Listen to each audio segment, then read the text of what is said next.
बीरबल से ईर्ष्या करने वाले दरबारी अक्सर उनके खिलाफ बादशाह अकबर के कान भरा करते थे। एक बार एक दरबारी ने अकबर के कान भरते हुए कहा, जहां पनाह आजकल बीरबल का ध्यान दरबार के कामकाज की तरफ ना होकर तंत्र विद्या की तरफ है।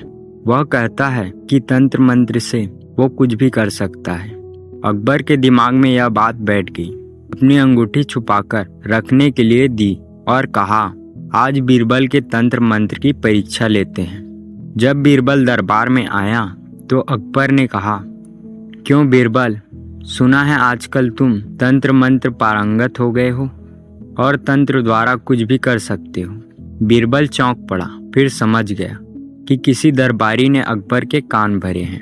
अकबर आगे बोले, हमारी अंगूठी कहीं खो गई है, जरा अपने तंत्र मंत्र का कमाल दिखाओ और पता लगाओ कि अंगूठी कहाँ है। बीरबल ने कहा, जैसा आपका हुक्म जहाँ पना। और वह एक कागज पर आड़ी तिरछी रेखाएं खींचने लगा। ये क्या कर रहे हो बीरबल? अकबर ने हैरान होकर पूछा। जहाँ पना, आप इस कागज पर अपना हाथ रख दें, अंगूठी जहाँ भी होगी अपने आप आपकी उंगली में आ जाएगी। अकबर ने कागज पर अपना हाथ रख दिया। बीरबल ने कुछ चावल मंगवाया और मंत्र बुदबुदाते हुए चावल दरबारियों पर फेंकने लगा। जिस दरबारी को अकबर ने अंगूठी दी थी, जब वह चावल के दाने उस पर गिरे तो वह डर गया और जेब के अंदर रखी अंगूठी हाथ से कसकर दबा ली ताकि वह उसकी जेब से निकलकर बादशाह अकबर की अंगुली में ना चली जाए। बीरबल सारे दरबारियों की गतिविधियों को ध्यान से देख रहा था। उसकी नज़र उस दरबारी पर भी पड़ी और वह समझ गया कि उसके पास ही बादशाह अकबर की अंगूठी है।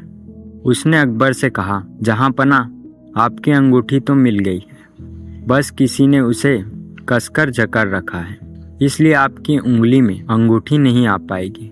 पर बीरबल का पैतरा समझ गए। उन्होंने उस दरबारी को इशारा किया और उसने अंगूठी अकबर को लाके दे दी। अकबर ने बीरबल की अक्लमंदी से खुश होकर वह अंगूठी उसके हाथ में इनाम स्वरूप दे दी।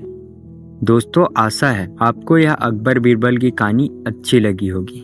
ऐसी कहानियों के लिए वीडियो को लाइक और चैनल को सब्सक्राइब जरूर करें। धन्यवाद।